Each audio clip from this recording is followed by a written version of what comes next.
कैसे हो दोस्तों? उम्मीद है आप सभी खैरियत से होंगे। डेली करंट अफेयर्स बाय हर दिन की बात में आपका वेलकम है। जैसा कि आप जानते हैं कि हम हर रोज आपके लिए डेली करंट अफेयर्स लाते हैं और साथ में वीडियो के एंड में MCQs फ्रॉम प्रीवियस वीडियोस भी होते हैं। हमारी कोशिश रहती है कि बस 5 से 7 मिनट में ही आपको डेली अपडेट्स दिए जाएं ताकि आपका टाइम भी सेफ हो और आपकी करंट अफेयर्स नॉलेज भी स्ट्रांग हो। इसलिए वीडियो के एंड तक बने रहें और लास्ट में पूछे गए MCQs का कमेंट बॉक्स में आंसर ज़रूर दें। जो लोग चैनल पे नए हैं वो प्लीज़ चैनल को सब्सक्राइब करें। Let's begin our today's lecture. IFFCO the Indian Farmers Fertiliser Cooperative, इनकी तरफ से दिलीप संघनी को अपॉइंट किया गया है as new chairman and Balvir Singh as vice chairman of IFFCO।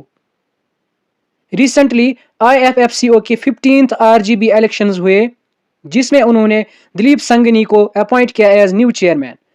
आपके लिए एग्जाम में ये क्वेश्चन बन सकता है कि आप बताइए रिसेंटली IFFCO ने किसको अपॉइंट किया है as new chairman.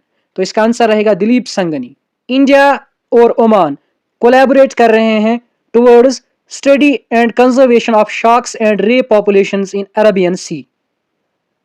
Arabian Sea में शार्क्स और रे पॉपुलेशंस को कंजर्व करने के लिए और उनको स्टडी करने के लिए इंडिया एंड ओमान कोलैबोरेशन कर रहे हैं। अगर आपसे एग्जाम में पूछा जाए कि रिसेंटली इंडिया ने किस कंट्री के साथ कोलैबोरेशन की है ताकि वो अरेबियन सी में शार्क एंड रे पॉपुलेशंस को स्टडी कर सके और उनको कंजर्व कर सके, तो इसका सही आंसर रहेगा ओमान। ड्रोन दीदी स्कीम एम्पावरिंग रूरल वीमेन 14 मार्च को 2024 में प्राइम मिनिस्टर नरेंद्र मोदी ने एक स्कीम लॉन्च की थी फॉर एम्पावरिंग रूरल वुमेन। उस स्कीम का नाम था ड्रोन दीदी स्कीम। इस स्कीम का एम था कि 15,000 women from rural self help groups को ऑपरेट कराना एग्रीकल्चरल ड्रोन्स, उनको एग्रीकल्चरल ड्रोन्स चलाने की प्रैक्टिस देना। और रिसेंटली महिंद्रा एंड महिंद्रा ने ministry of skill development and entrepreneurship के साथ एक MOU memorandum of understanding sign किया है जिसमें उन्होंने 2 पायलट प्रोजेक्ट्स लॉन्च किए हैं नोएडा एंड हैदराबाद में, जहां पे 500 वीमेन फार्मर्स की ट्रेनिंग की जाएगी टुवर्ड्स ऑपरेटिंग एग्रीकल्चर ड्रोन्स। ये इनिशिएटिव रूरल वीमेन को एम्पावर करेगा by equipping them with drone technology और उनको एग्रीकल्चर में ड्रोन्स अप्लाई करने में मदद करेगा, जैसे क्रॉप मॉनिटरिंग में मदद करेगा उनको, स्प्रेइंग में एंड सोइंग एक्स्ट्रा।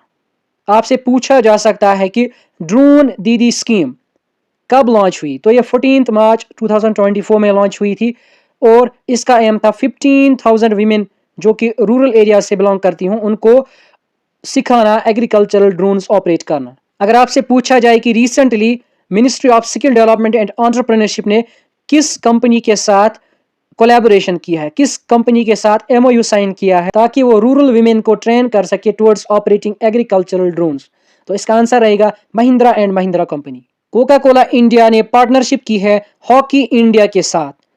अब Coca Cola India national women's hockey league 2024 में इंडियन हॉकी टीम की स्पॉन्सरशिप करेगी। इस स्पॉन्सरशिप से इंडियन विमेन्स हॉकी टीम को बहुत ज़्यादा मदद मिलेगी। लाइक कोका कोला उनको रिसोर्सेज प्रोवाइड करेगी, कोचिंग कराएगी और टूर्नामेंट्स अवेलेबल कराएगी। एग्जाम में आपसे पूछा जा सकता है कि रिसेंटली इंडियन हॉकी के साथ किस कंपनी ने पार्टनरशिप की है, तो आपका सही आंसर रहेगा कोका कोला। नेपाल के कामी रीता एक ऐसे शख्स बन गए हैं जो 29 टाइम्स क्लाइम कर चुके हैं अब माउंट एवरेस्ट को पिछले 30 साल। जापान ने पाकिस्तान को Sultan Azlan Shah hockey cup के फाइनल में हराकर पहली बार टाइटल अपने नाम किया है। सुल्तान अजलान शाह कप एक प्रेस्टिजियस टूर्नामेंट रहता है हॉकी की दुनिया में और इस बार ये टूर्नामेंट मलेशिया में ऑर्गेनाइज किया गया था। आपसे एग्जाम में पूछा जा सकता है कि इस साल का विनर कौन रहा Sultan Azlan Shah hockey cup में, तो इसका सही आंसर रहेगा जापान। या आपसे यह भी पूछा जा सकता है कि जापान ने Sultan Azlan Shah hockey cup के फाइनल में किस टीम को हराया, तो इसका सही आंसर रहेगा पाकिस्तान। और एक क्वेश्चन भी बनता है इसमें से, आपसे यह भी पूछा जा सकता है एग्जाम में कि सुल्तान अजलान शाह ये एक प्रेस्टिजियस टूर्नामेंट है, ये किस सपोर्टर से बिलोंग करता है, तो इसका आंसर है हॉकी। युजवेंद्र चहल ने एक नया माइलस्टोन अचीव किया है। युजवेंद्र चहल पहले इंडियन बॉलर बन चुके हैं जिन्होंने T20 क्रिकेट में 350 विकेट्स हासिल की हैं। आपसे एग्जाम में पूछा जा सकता है कि उस इंडियन बॉलर का नाम बताइए जिसने T20 क्रिकेट में 350 विकेट्स हासिल किए हैं। तो इसका सही आंसर रहेगा युजवेंद्र चहल। अब आते हैं आज के MCQs from previous videos segment की तरफ। आज का क्वेश्चन नंबर फर्स्ट है, what is the theme for world migratory bird day 2024? World migratory bird day 2024 जो कि रिसेंटली सेलिब्रेट किया गया, उसका थीम क्या था इस साल? ऑप्शंस हैं insects, habitats, birds, conservation. Question number 2, where was the West Nile virus first detected? West Nile virus को पहले कहां देखा गया था, कहां डिटेक्ट किया गया था वर्ल्ड में?